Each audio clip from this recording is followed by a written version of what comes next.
Right. ఇక 6 కాలం కష్టపడి పండించిన రైతులకు కన్నీళ్ళే మిగిలాయని చెప్పుకోవచ్చు. సో ఏదైతే ఈదురుగాలులు అకాల వర్షాలతో అన్నదాతలంతా కొంత ఆందోళన వ్యక్తం చేస్తున్న నేపథ్యం అయితే కనిపిస్తుంది.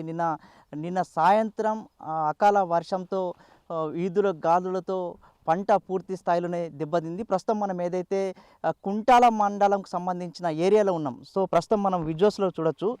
ఏదైతే జొన్న ఉందో జొన్నకు సంబంధించిన చేనులో ఉన్నాము. సో 2-3 రోజులైతే ఈ క్రాప్ అంతా కూడా ఇంటికి పోయేది.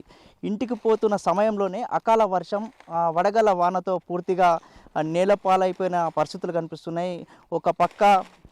ఒక పక్క ఈదురుగాలులు, మరోపక్క వడగళ్ళ వానతో పంట పూర్తిగా దెబ్బతిన్న పరిస్థితులు కనిపిస్తున్నాయి. ఏదైతే ప్రస్తుతం మనము చూపిస్తున్నాను ఈ మొక్కజొన్న క్రాప్కి సంబంధించింది.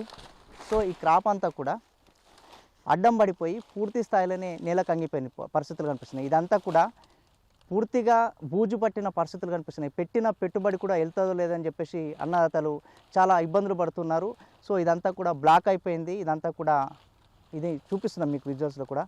ఇదంతా కూడా క్రాప్ కూడా దిగుబడి కూడా పూర్తి స్థాయిలో వెళ్తారని చెప్పేసి ఆందోళన వ్యక్తం చేస్తున్నారు. కొన్ని రోజులు అయిపోతే చాలు ఇంటికి వెళ్ళిపోయిన క్రాప్ అంతా కూడా నేల మట్టం అయిపోయిన పరిస్థితులు కనిపిస్తున్నాయి. ఇదంతా కూడా వైట్గా ఉండి ఈ జొన్న ఏదైతే ఉంటుందో జొన్న అంతా కూడా క్రాప్ పెద్ద మొత్తంలో వచ్చే క్రాప్ని కూడా దిగుబడి వెళ్ళాక కూడా రైతులంతా కూడా ఆందోళన వ్యక్తం చేస్తున్నారు. ప్రస్తుతం మనం కొందరు రైతులు ఉన్నారు, ఒకసారి వాడిని మాట్లాడిద్దాం. సో ఎట్లా అండి ఇప్పుడు అకాల వర్షంతో జొన్న అంతా కూడా అడ్డం పడిపోయింది. క్రాప్ ఎట్లా దిగుబడి వెళ్తుందా? ఏమో సార్, దిగుబడి వెళ్ళిందాక గ్యారెంటీ లేదు. మొత్తం ఒక వారం రోజులు అయితే ఇంటికి వెళ్తుండే పంట మొత్తం అడ్డం పడ్డది. ఇప్పుడు కోతకు వచ్చిన దశలో ఇలా నష్టం మొత్తం మొలకలు వచ్చినాయి, బ్లాక్ కలర్ బూజు వచ్చేసింది. ఇది ఇంటికి చేరిందాక గ్యారెంటీ లేదు. ఇంకా ఇది పెట్టిన పెట్టుబడి వెళ్తుందో వెళ్ళదో వెళ్ళేదాకా గ్యారెంటీ లేదు మాకు. మొత్తం మొక్కజొన్న, వరి, జొన్న, నువ్వు వేసినాం. మొక్కజొన్న అయిపోయింది కానీ జొన్న మొత్తం అడ్డం పడిపోయింది. ఏం చేయాలన్నా తెలియని పరిస్థితి మాది.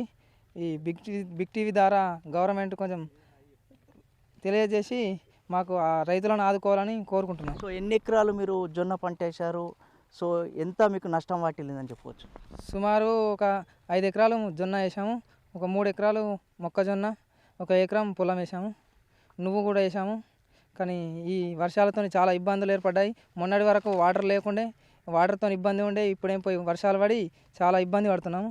మాలాంటి రైతులు చాలా ఇబ్బందులు పడుతున్నారు. గవర్నమెంట్ తక్షణమే ఆదుకోవాలని కోరుకుంటున్నాం. సో జొన్నతో పాటు ఏ పంటలు వేశారు? సో వరి కావచ్చు, జొన్న, మొక్కజొన్న, నువ్వులు, ఇటు పూర్తి స్థాయిలోనే పెద్ద మొత్తంలో కూడా నష్టం వాటిల్లిందని చెప్తున్నారు. సో ఎట్లా ఉంటుంది ఇక్కడ పరిస్థితి ఏంది అసలు రైతులకు? సార్ ఒకే రోజు వర్షానికి మొత్తం నేలమట్టం అయిపోయింది సార్. అసలు చేతికి వచ్చిన పంట రేపు మాపో కోపిస్తామనే దశలో మొత్తం వర్షం పడి రైతులకు తీవ్ర నష్టం చేకూర్చింది. సో మీరు ఇక్కడ మన వ్యవసాయకు సంబంధించిన అధికారులు ఏమంటున్నారు? సర్వేలు ఏమైనా చేపడుతున్నారా? ఎట్లాంటి సర్వేలు చేపడుతున్నారు? మీకు ఎట్లాంటి భరోసా కల్పిస్తున్నారు? సార్ మాకు ఇప్పటి వరకు ఎలాంటి సమాచారం లేదు సార్. గవర్నమెంట్ మీ ద్వారా గవర్నమెంట్ ఏమైనా మాకు హెల్ప్ చేస్తే ఆశిస్తున్నాం సార్. అదే. సో గతంలో కూడా ఏదైతే పంట పూర్తి స్థాయిలోనే దెబ్బతింది, పంటకు సంబంధించిన సర్వేలు కూడా చేశారు. గతంలో ఏమన్నా దెబ్బతిన్న పంటలకు ఏమన్నా ఆర్థిక సాయం ఏమైనా చేశారా? ఎటువంటి సహాయం రాలేదు సార్. ఒక 5 years 10 years బ్యాక్ వచ్చింది కానీ తర్వాత మాకు ఎటువంటి సహాయం రాలేదు. మా పెట్టుబడి మేమే పెడుతున్నాం, వెళ్ళిన కాడికి చేస్తున్నాం. మాకు ఇదే పని, ఇదే పంట చేసుకుంటూ బతుకుతున్నాం. ఇక గవర్నమెంటే మాకేమైనా సహాయం చేస్తే మంచిగా మీ ద్వారా కోరుకుంటున్నాం. సో మరికొందరు రైతులు ఉన్నారు, ఒకసారి వారిని మాట్లాడిద్దాం. చెప్పండి అన్న, మీరు ఏ పంట వేసారు? ఎంత పంట నష్టం వాటిల్లింది?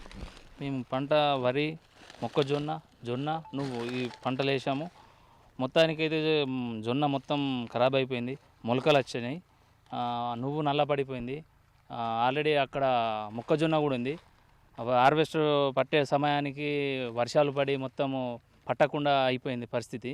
దీనిపై ప్రభుత్వం వెంటనే చర్యలు తీసుకొని రైతులకు పంట నష్ట పరిహారం అందజేయాలని కోరుకుంటున్నాం. సో ఎన్ని ఎకరాలు మీరు జొన్న పంట వేసారు? ఇప్పుడు ఈ క్రాప్ మీకు సరైన క్రాప్ వస్తుందా?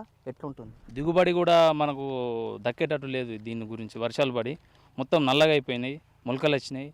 మరి దీనిపై ప్రభుత్వం ఏదైనా చేయాలని కోరుకుంటున్నాం. సో ఉమ్మడి జిల్లా వ్యాప్తంగా కూడా అకాల వర్షాలతో అన్నదాతలంతా కన్నీరు పెట్టుకున్న పరిస్థితులు కనిపిస్తున్నాయి. సో మనం బైన్సాకు సంబంధించిన ఏరియాలో ఉన్నాము, బైన్సా డివిజన్లో. సో ఏదైతే 6 కాలం కష్టపడి పండించిన రైతులు కొన్ని రోజులైతే ఈ క్రాప్ అంతా కూడా ఇంటికి చేరుకునేది. కానీ ఇంటికి చేరుకున్న సమయంలోనే అకాల వర్షం, వడగళ్ల వానతో పూర్తి స్థాయిలోనే పంట దెబ్బతిందని చెప్పేసి రైతన్నలు ఆవేదన వ్యక్తం చేస్తున్నారు. సో పూర్తి స్థాయిలోనే పంట సర్వే చేయించి సరైన న్యాయం చేయాలని ప్రభుత్వాన్ని వేడుకుంటున్నారు. ఏదైతే దెబ్బతిన్న పంటలను వ్యవసాయ అధికారులు పూర్తి స్థాయిలో సర్వే చేపించి కూడా నష్టపరిహారం అందే విధంగా చూడాలని చెప్తున్న పరిస్థితులు కనిపిస్తున్నాయి. ప్రస్తుతం మనం ఏదైతే ఈ జొన్నకు సంబంధించింది ఉన్నది ఇదంతా కూడా క్రాప్ అంతా కూడా పూర్తి స్థాయిలోనే వచ్చే పరిస్థితి కూడా లేదు. ఇదంతా కూడా బ్లాక్ అయిపోయింది. జొన్న అంతా కూడా అడ్డం పడిపోయింది. పూర్తి స్థాయిలోనే పెట్టుబడి పెట్టింది కూడా రాదని చెప్పేసి అన్నదాతలంతా కూడా ఆగమాగం అయిపోతున్న పరిస్థితులు కనిపిస్తున్నాయి. వరి, మొక్కజొన్న, జొన్న, అదేవిధంగా నువ్వులు ఇదంతా పంటలంతా కూడా పూర్తి స్థాయిలోనే దెబ్బతిన్నాయి. ఇంటికి అంటే వారం రోజుల్లోనే పంట అంతా కూడా ఇంటికి వచ్చే సమయంలోనే ఈ అకాల వర్షం, వడగళ్ల వాన ఒక్కసారి కురవడంతో అన్నదంతాలంతా కూడా కన్నీరు పెట్టుకున్న పరిస్థితులు కనిపిస్తున్నాయి. పూర్తి స్థాయిలోనే అధికారులు సర్వే చేయించి న్యాయం చేయాలని చెప్పేసి ప్రభుత్వాన్ని వేడుకుంటున్నారు. కెమెరామెన్ భూమేష్తో కలిసి సాయిలు, బిగ్ టీవీ, నిర్మల్ జిల్లా నుంచి.